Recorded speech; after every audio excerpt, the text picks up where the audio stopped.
Now, the former Integrated Payroll and Personnel Information System, that's IPPIS desk officer at the Federal Character Commission, Haruna Kolo, who was accused of collecting money from people to offer them jobs, has admitted collecting 75 million from persons on the instruction of the chairman, Farida Dankaka.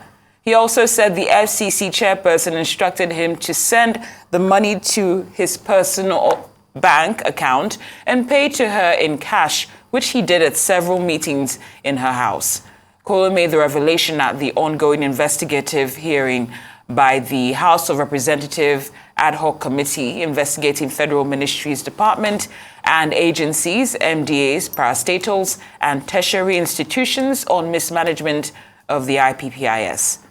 Kolo also said that he resigned from FCC on November the 2nd of 2022 to begin work at Asset Management Corporation of Nigeria, AMCON, but still received salary from FCC on 2 occasions, adding that he reported to the FCC Human Resource Officer, but was told it was not an issue and that it would be handled.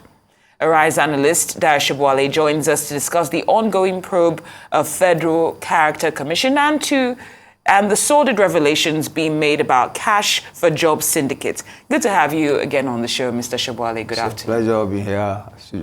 Now, when you heard about the confession of Kolo in terms of, cash for jobs and whatnot, were you surprised in any way? I was shocked, but I'm happy at the reaction of members of the committee.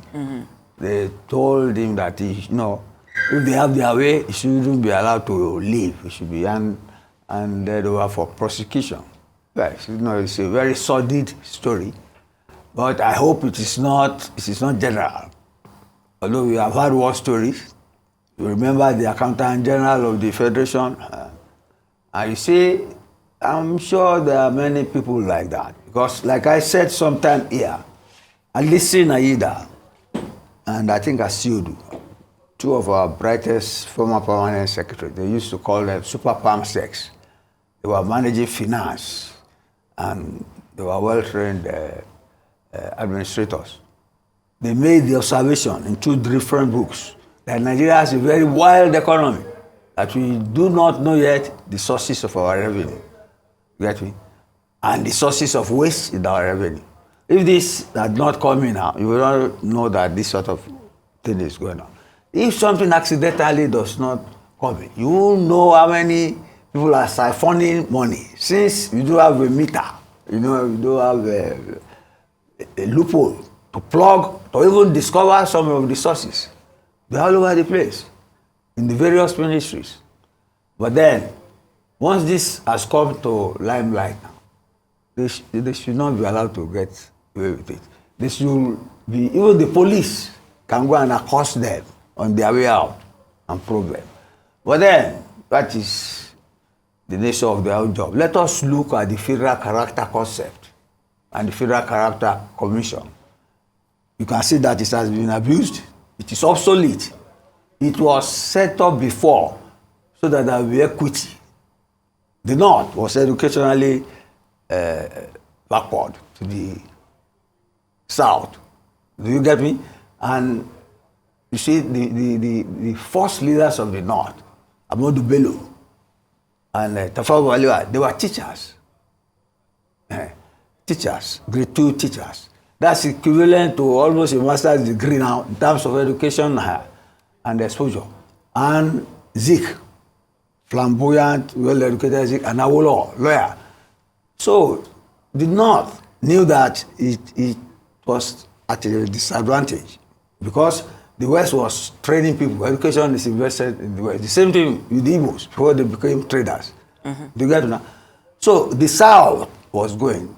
So when they got into power, to have equity in appointments, although some of us suffered as a result of that, because you have people with diploma, you are a graduate, you will train this person, in 2 years' time he becomes your boss, just because of where he comes from.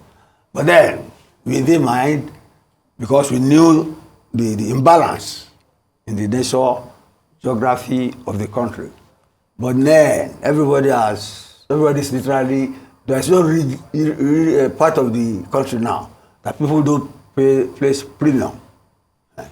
Except, of course, when the North, after the Sardauna and Valiwa died, those who succeeded them did not buy that concept of acceleration of education of the Northerner to catch up with the Southerner. So that's why you have Boko Haram, that's why the Almajiri people didn't go. If I remember, there was a rally in Kaduna, a former musician, well-known musician from Plateau, made the comment that if the North had placed premium on training doctors, engineers, lawyers, and so on, rather than sending people to Hajj, then maybe the North would have developed as much as the South.